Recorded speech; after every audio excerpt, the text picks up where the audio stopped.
Bom, gente, eu vou mostrar aqui a finalização. Eu digo finalização que os frutos já estão praticamente pronto para colher. É da mini moranga ou mini jack, né? Então são conhecidos com esses dois nomes. Seria as morangas que as pessoas já conhecem, aquela coloração mais amarelo, bem mais intenso, né? Cor de abóbora, literalmente. E estão prontos. Alguns faltando uns 3 dias para finalizar, mas estão prontos. Então eu vou mostrar o que foi feito, em que fase que está, que é um plantio assim bonito de se ver. E mais uma curiosidade, informação, eu morava na Grande São Paulo e agora estou morando aqui em Vila Boa, Goiás. Então tem todo um período de adaptação, conhecimento, teste de algumas culturas que iam lá bem, e aqui é uma nova etapa. Então essa mini moranga, ou mini jack, lá ia muito bem. Então estou fazendo o primeiro plantio aqui e eu vou mostrar como é que tá. Ó, são essas covas aqui e ela hoje está com 59 dias. A média de produção dessa mini morango, mini jack, é na casa de 60. Então, pouquinho antes, pouquinho depois, é normal. Foram colocados 5 sementes por cova, praticamente germinaram todos. Aí eu fiz um raleio, né? Então eu fiz um desbaste, deixando somente 2 pés por cova.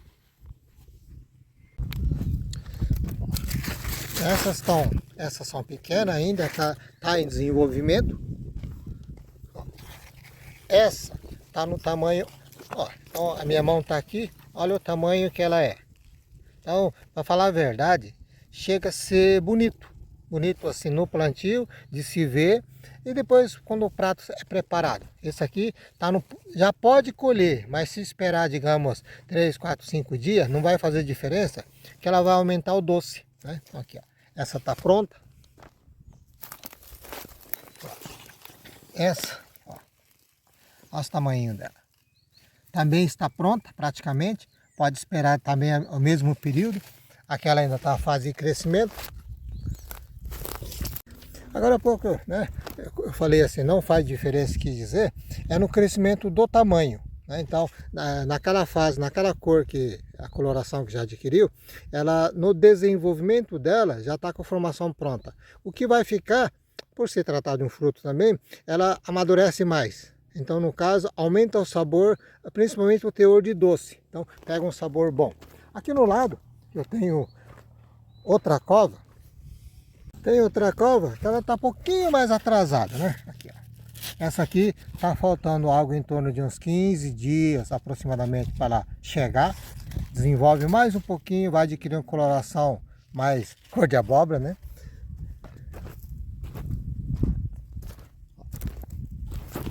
Esse já está no tamanho normal, talvez cresça mais um pouquinho em termos de tamanho e falta amadurecer melhor. E para cá tem vários outros frutinhos pequenos, né, que está em pleno fase de desenvolvimento, ó.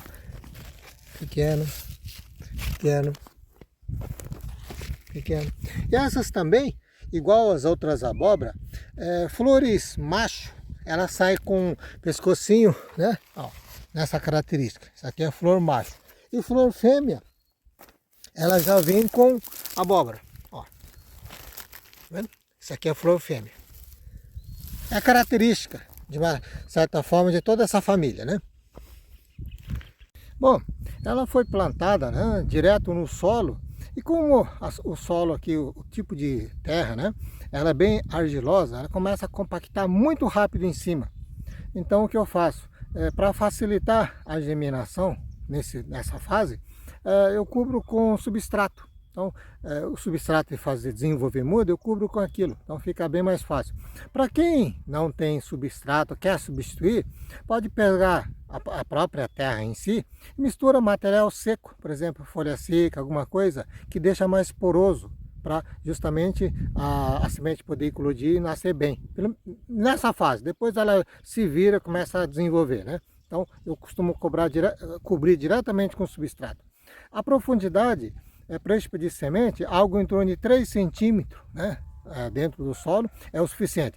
Na verdade, assim, é a covinha, a semente e o substrato, os 3 centímetros.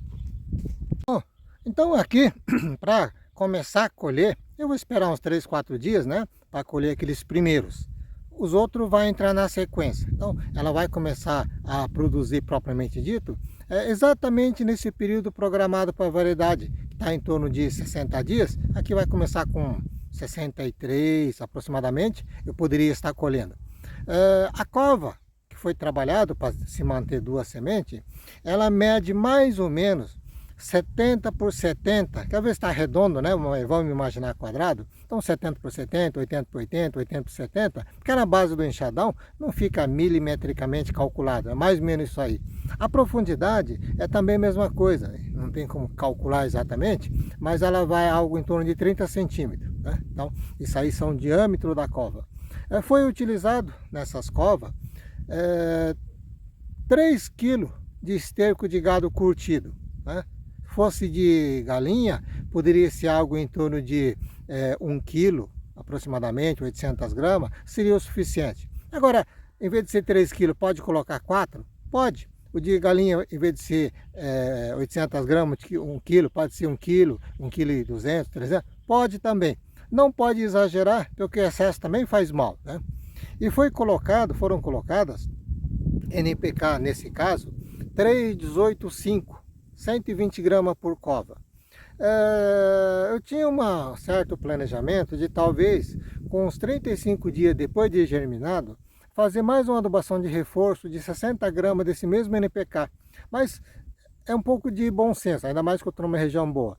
Se a planta estiver bem vigorosa, né, tá com energia suficiente, eu às vezes até por teste, eu não costumo fazer isso em cobertura. Porque eu sei que o que foi adubado e o que tem na terra é o suficiente para finalizar. Agora, se colocar essa adubação em cobertura, obviamente vai fortalecer, só que em áreas maiores sempre tem um acréscimo do custo, né? Então eu procuro fazer assim, melhor produção, produtividade com menor custo possível. Então sempre eu bato nessa tecla. Outra informação assim interessante, ela é excelente para fazer consórcio de plantio com adubo abóbora Tetsukabuto, que é a abóbora japonesa ou kabotian, né? Então, essas abóboras da variedade oriental, Tetsukabuto, a kabotian a japonesa, a mesma coisa, né? Só o nome que muda. Tetsukabuto é o nome correto, na realidade. Ela tem deficiência de pólen. Então, nesse caso, você tem que estar consorciando o plantio. Às vezes o pessoal pergunta, na mesma cova? Não, o espaçamento que tem de uma cova para outra se planta.